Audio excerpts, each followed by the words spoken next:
Kami merupakan mahasiswa Universitas Mula Warman program studi administrasi bisnis. Dan sekarang kita sudah ada di outlet roti-roti yang beralamat di Lobakung, Jalan Jakarta. Di roti-roti ini menjual dan memproduksi berbagai macam varian, dan ternyata roti-roti ini baru dibuka dari tahun 2021. Wah, baru banget ya ternyata. Iya, benar. Dan hari ini kita akan mewawancarai owner dari roti-roti ini, yaitu Pak Dona Kurniawan. Selain wawancara, kita juga akan melihat nih bagaimana proses dari roti-roti ini. Ingin tahu lebih dalam? Yuk simak video ini.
Rangkuman yang dapat saya ambil dari penjelasan Pak Dona Kurniawan selaku owner dari Roti Ropi mengenai proses produksi Ropi.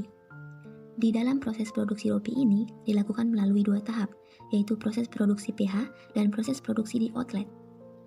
PH merupakan proses produksi bahan baku awal menjadi produk setengah jadi, yaitu frozen, dan kemudian disebarkan ke outlet. Di frozen itu sendiri ada 2 produk, yaitu dough dan creamer. Dough ini bentuknya seperti bakpao. Prosesnya yaitu setelah dough dan creamer diproduksi, lalu dimasukkan ke freezer yang bertahan selama 6 bulan. Kemudian selanjutnya proses produksi di outlet, yaitu yang pertama tahap thawing, yaitu dikeluarkan dari freezer dan diangin-anginkan selama kurang lebih 1 jam. Tujuannya untuk menghilangkan es di permukaan. Kemudian yang kedua yaitu memasukkan ke mesin proofing selama 1-2 jam. Tujuannya agar mempercepat berkembangnya produk dengan standar 15-20 cm. Yang ketiga yaitu topping. Dan kemudian yang keempat yaitu masuk ke mesin oven 15-25 menit. Setelah semua tahap selesai, maka siap untuk disajikan. Ya, halo semuanya. Jadi di sini kami sudah bersama owner dari Roti Ropi. Nah, sebelum kita masuk ke wawancara, perkenalkan, nama saya Isnawati. Nama saya Anissa. Nah, di sini ada ownernya nih. Sebelum kita masuk ke sesi pertanyaan nih Pak, kalau boleh tahu nama bapaknya siapa ya? Oke, nama saya Dona Kurniawan. Awal buka Ropi, awalnya kita buka MG Prai Juara dulu ya. Untuk Ropi itu sebenarnya salah satu anak perusahaan dari Juara Group. Jadi saya perwakilan dari Ropi yang beralamat pusat di Klaten.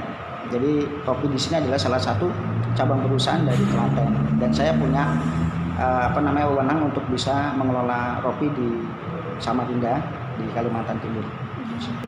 Ya. Kalau boleh tahu, usaha Roti Ropi ini dimulai dari kapan ya Pak? Untuk Ropi sendiri Samarinda itu mulai di bulan Januari 2022 di Jalan Jakarta. Ya. Berarti baru saja ya ini Pak? Baru saja. Kalau tapi untuk di Jakarta sini sudah ada beberapa cabang, lebih dari 50-an cabang. Wow, itu sudah berjalan sekitar 1 tahun, dimulai 2021 itu sudah 1 tahun di sekitar 50-an cabang. Dan terus berekspansi, bahkan ini kita akan ekspansi ke Dubai untuk Ropinya sendiri. Kalau boleh tahu nih Pak, dari sekian banyaknya usaha, apa alasan memilih mendirikan Roti Ropi tersebut? Untuk Roti Ropi sendiri kita sebenarnya menduplikasi dari produknya yang sudah ada ya, itu tapi dari segi harga kan kita pasti lebih di bawah mereka. Kemudian dari varian rasanya kita juga lebih banyak sih.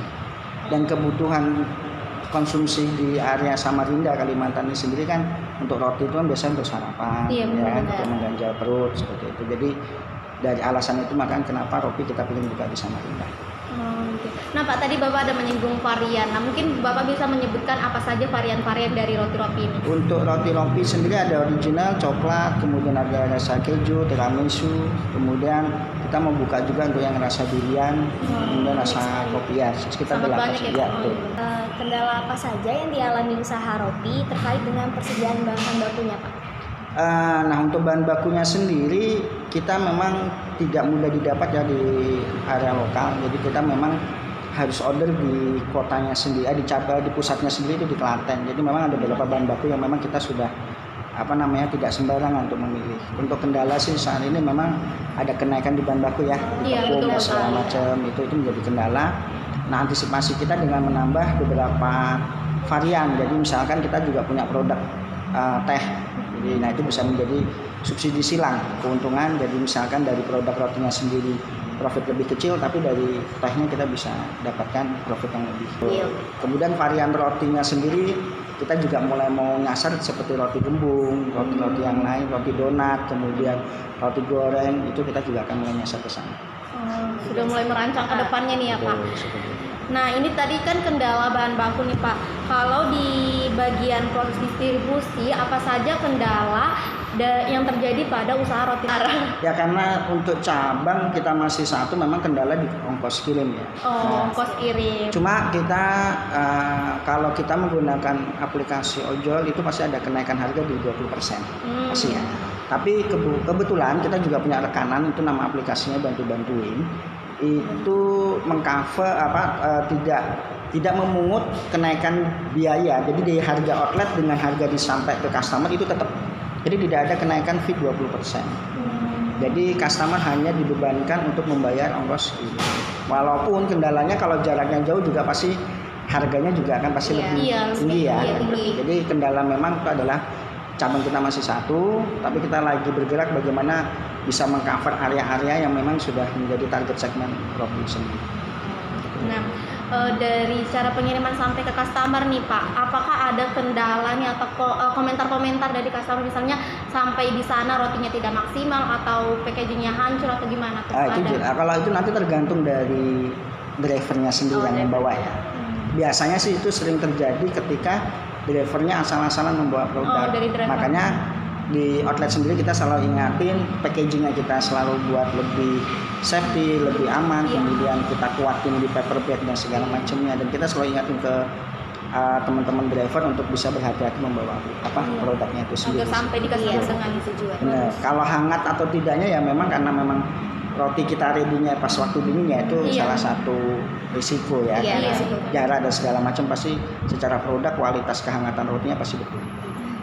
Nah kemudian pertanyaan selanjutnya nih Pak, tadi kan udah di bagian kendala bahan baku, kendala proses distribusi, kemudian ini di bagian kendala kemasan produk Pak. Apa saja kendala-kendala yang Bapak hadapi selama ini di bagian proses kemasan produk?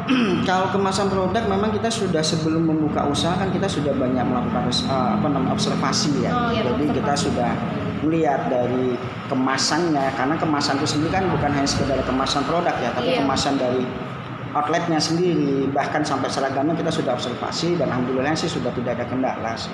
Karena memang kita sebelum membuka usaha roti ini kita sudah melakukan observasi, melihat kompetitor ya kan, segmennya kita sudah tahu juga, tapi kualitas dari packaging kita memang sudah ikutin apa yang sudah ada di sekitaran kita. Jadi insya Allah sih sudah aman aja kalau packaging. Semua sudah kualitasnya sudah seperti kompetitor kita yang lain. Nah, pertanyaan yang terakhir nih Pak, kan tadi sudah banyak kendala yang dijelaskan. Namun dari kendala-kendala yang Bapak hadapi selama ini, apa evaluasi yang Bapak ambil dari kejadian-kejadian yang kemarin Pak? Kalau evaluasi ya jelas, kalau produk kita selalu mempertahankan kualitas produknya. Kemudian salah satunya juga ketika produk itu nyampe tidak hangat dan segala macam, kita selalu memberikan informasi dan edukasi juga kepada customer bahwa produk kita kalau mau hangat ya memang harus datang ke outlet. Ketika memang nyampe di tempatnya mereka terlalu jauh ya otomatis secara kualitas itu semakin turun ya. Itu kita selalu edukasi itu. Dan biasanya customer ketika melakukan order itu pasti kita telepon dulu bahwa ready kita ini.